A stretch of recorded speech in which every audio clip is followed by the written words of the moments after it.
احادیث میں حضرت آدم علیہ السلام کا تذکرہ۔ حضور پر نور صلی اللہ علیہ وآلہ وسلم نے اپنی مبارک احادیث میں بھی حضرت آدم علیہ السلام اور ان کی حکایت کا ذکر فرمایا۔ حضرت عائشہ صدیقہ رضی اللہ عنہا سے روایت ہے، حضور اقدس صلی اللہ علیہ وآلہ وسلم نے ارشاد فرمایا، فرشتوں کو نور سے پیدا کیا گیا اور شیطان کو سیاہ آگ کے شعلوں سے پیدا کیا گیا، اور حضرت آدم علیہ السلام کو مٹی سے پیدا کیا گیا۔ حضرت آدم علیہ السلام اور مشاہدہ اولاد۔ حضرت عمر فاروق رضی اللہ عنہ سے روایت ہے، سید المرسلین صلی اللہ علیہ وآلہ وسلم نے ارشاد فرمایا، اللہ تعالی نے حضرت آدم علیہ السلام کو پیدا فرمایا، پھر اپنی شان کے لائق اپنے دائیں ہاتھ سے ان کی پشت کو ملا تو اس سے مخصوص صورت میں ان کی اولاد نکلی، تو فرمایا، میں نے انہیں جنت کے لیے بنایا، یہ جنتیوں والے کام کریں گے۔ پھر ان کی پشت کو ملا تو اس سے اولاد نکلی اور فرمایا، میں نے انہیں آگ کے لیے بنایا، یہ لوگ جہنمیوں کے کام کریں گے۔ ایک شخص نے عرض کی، یا رسول اللہ صلی اللہ علیہ وآلہ وسلم، پھر عمل کی کیا ضرورت ہے؟ ارشاد فرمایا، یقیناً اللہ تعالی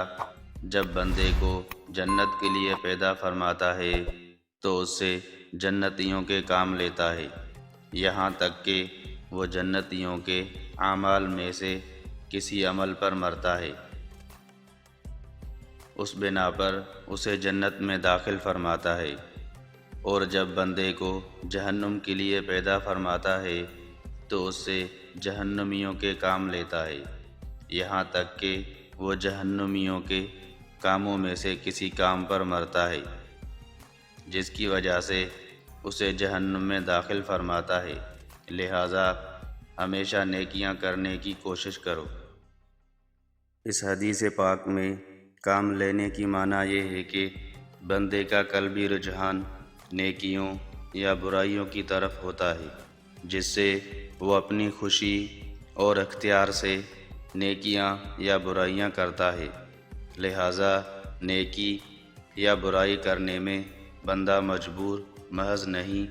بلکہ نیکی کی رغبت اور برائی کی خواہش ہر انسان کے دل میں موجود ہوتی ہے،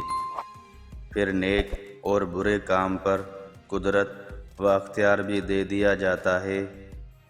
پھر اچھی اور بری راہ آدمی کے سامنے کھول دی جاتی ہے، اور انسان اپنی مرضی سے ان میں سے کسی راہ کو اختیار کرتا ہے۔ خلاصتاً کلام یہ کہ اللہ تعالی جنتیوں والے کام اس بندے سے لیتا ہے جو اپنی مرضی و اختیار سے ہدایت کی راہ اختیار کر کے اچھے اعمال کرنا چاہتا ہے، اور اللہ تعالی جہنمی والے کام اس سے لیتا ہے جو اپنی مرضی و اختیار سے ہدایت سے منہ موڑ کر برائی کا راستہ اختیار کرتے ہوئے اپنے نفس کے پیچھے چل کر خود ہی گناہوں والی زندگی اختیار کرنا چاہتا ہے۔